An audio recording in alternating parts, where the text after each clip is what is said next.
Halo semuanya, bertemu lagi dengan saya Edwin Lunando di kelas pemrograman SQL. Nah, kalau tadi kita udah belajar tentang tabel, nah di dalam tabel tersebut kan ada banyak kolom kan.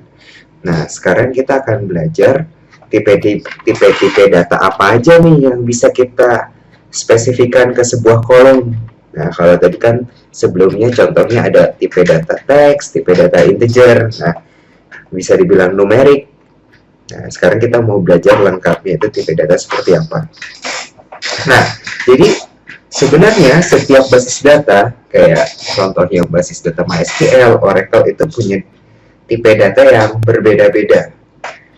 Sintaksnya pun kadang-kadang ada yang berbeda. Nah, itu disebut dengan dialek. Nah, tapi ada beberapa tipe data dasar yang sebenarnya sama dari beberapa basis data. Oh, ini ada kesepakatan. Nah, tipe data numerik. Nah, ini contoh tipe data bilangan bulat. Jadi integer itu bilangan bulat. Contohnya ada big in itu dari singkatan dari integer ya. Lalu, nah ini contoh big in. Jadi ini untuk menyimpan nilai-nilai yang bisa dibilang besar. Lalu ada integer, medium in, small in, tiny in. Nah, pertanyaannya, kenapa kita harus pakai tiny in? Padahal udah ada yang kapasitasnya jauh lebih besar. Kenapa sih kita harus pakai tiny in? Nah, karena data yang bisa dibilang tempat yang digunakan big in untuk menyimpan data sebesar itu harusnya jauh lebih besar daripada kita menggunakan tiny in.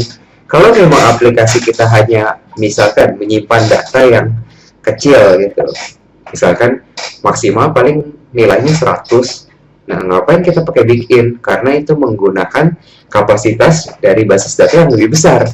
Bisa dibilang nanti ujung-ujungnya mengurangi performa juga. Nah, oleh karena itu kita menggunakan tipe data yang sesuai dengan kebutuhan kita. Nah, selanjutnya ini tipe data numerik yang real, yaitu ada komanya. Float, double. Nah, float dan double tuh bedanya, presisi double tuh jauh lebih besar, yaitu bisa sampai 53 angka di belakang koma. Nah, kalau desimal juga representasi bilangan real, yaitu bisa koma. Perbedaannya, desimal itu eksak. Nah, contohnya kalau di double 0,1 ditambah 0,2, hasilnya itu bukan 0,3 fix, eksak 0,3, tapi 0,3 gitu. Nah, kalau desimal itu benar-benar lebih eksak, karena emang struktur datanya didesain sedemikian serupa agar eksak. Nah, jadi kalau Anda ingin menyimpan datanya yang bisa dibilang sensitif ataupun yang nggak boleh ada pembulatan, jangan gunakan tipe data float, double, tapi lebih gunakan desimal, kalaupun ada koma. Nah, selanjutnya ada tipe data tanggal dan waktu. Nah, ini tentu saja kalau kita mau menyimpan data, misalkan kita mau menyimpan data record tersebut dimasukkan, nah, kita bisa pakai date atau datetime, atau timestamp, ataupun time. Ya, kalau date untuk tanggal, kalau datetime itu buat tanggal dan waktu, nah timestamp itu untuk mirip datetime, tapi perbedaannya disimpannya itu berdasarkan perbedaan detik antara 1 Januari 1970 dengan sekarang, tapi bisa digunakan seperti datetime juga. Nah, kalau time untuk menyimpan waktu saja.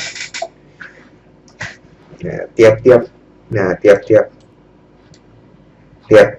tipe data, tanggal atau waktu ada formatnya masing-masing. Nah, jadi tinggal mengikuti nanti dimasukinnya seperti apa. Nah, nanti ujung-ujungnya dia bakal dimasukkan sebagai waktu dan tanggal. Nah, selanjutnya tipe data string atau teks. Nah, ini untuk benar-benar menyimpan data, bisa binary, bisa tipe data teks juga bisa. Nah, yuk kita bahas satu-satu. Nah, pertama yaitu char. Nah, char itu bisa dibilang ya untuk menyimpan sebuah string yang ukurannya tetap. Jadi kalau n-nya itu didefinisikan 200, ya udah dia yaitu menyimpan data sebanyak 200. Kalau varchar, perbedaannya itu lebih dinamis. Nah, jadi bisa dibilang walaupun kita udah spesifikasikan nilai maksimalnya, misalkan n itu kita maksimalkan 200, nah ya udah, tapi ukuran di basis datanya itu sesuai data yang dimasukkan. Misalkan kita hanya menaruh kata aku 3 huruf, ya udah berarti dipakai 3 aja. Nah, untuk teks, medium text, dan long text itu untuk teks yang atau string yang ukurannya lebih panjang daripada ya biasanya gitu. Daripada varchar kan paling 255 maksimal, kalau teks tuh bisa sampai lebih, yaitu 65.000. Lalu medium text bisa sampai jutaan, nah, bisa long text bisa sampai miliaran dan lebih banyak lagi.